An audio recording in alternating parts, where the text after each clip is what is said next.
Good morning. Yeah, this little video is mainly a lamp which might interest Christopher. I got this many years ago from a collector in Australia. Obviously the bulb's not made in Australia, it's made in England, which I will show you. I'll have to read out the etch because the etch is very, very faint, but I can make it out. I'll read it out now. That'll give some idea what this lamp was probably used for, with reference to Christopher, who's interested in the old trams, perhaps the new trams, and trains in general. And let's see if I can see it. There we are. I'm going to turn it around the right way. That's the way. There's the actual filament. The thumbnail shows it alight, or partly alight. Let me read out what it's got on there. It says, and I can make it out, traction. Underneath that it's got Series B. So it's traction, Series B. 100 volts, 30 watts.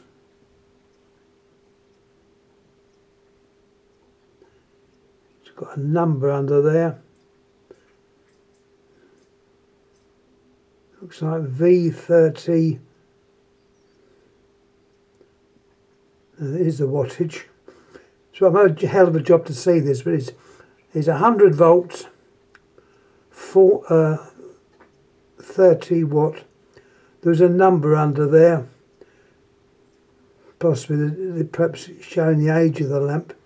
Looks like 122 with a squiggle G, and under that you've got the name Siemens, which is written in the normal way with the loop over the two S's, and under that it's got where it was made, and yes, it was made in England. So that's, I'm just checking that's right. Yep, made in England. And you just see this. It looks like this etch was probably done by hydrofluoric acid, which means you can still see it, only just. But there's the lamp. It should interest Christopher because it's a sort of a typical shape that I can remember on the old trams. Mind you, in a lot of the cases they use a squirrel cage filament, but here, look at it, it's a traction type filament or rough surface type filament. It looks like a cross between the typical zigzag and the double wreath combination of two. It's obviously to get the complete length of the filament in the lamp, and being single coil, it's obviously made to withstand the traction. If it was in a tram, I know some of the trams were quite rickety. Well, I say rickety. They I remember the old ones. They were very up and down, as you would say. There's the holder. I don't know why it uses this type of holder with that extra skirt on it. There's certainly no resistor in there. It's a normal BC cap with 2 pegs or 2 pins. I'd say this goes back a few years, possibly 1930s.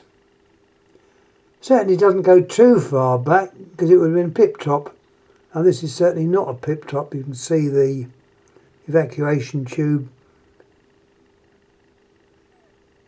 down there with a little bit of, don't know why they did this, but they put a bit of filling material in there, probably a bit of wool or a bit of cotton waste, I don't know, but that's what they did.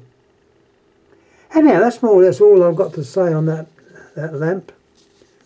I was very pleased to get this. He was from a very good collector in Australia, and he was also one of the helpers when the glow lamp collector magazine came out. So there we are. Once again, many thanks. And Christopher, please enjoy. Thank you.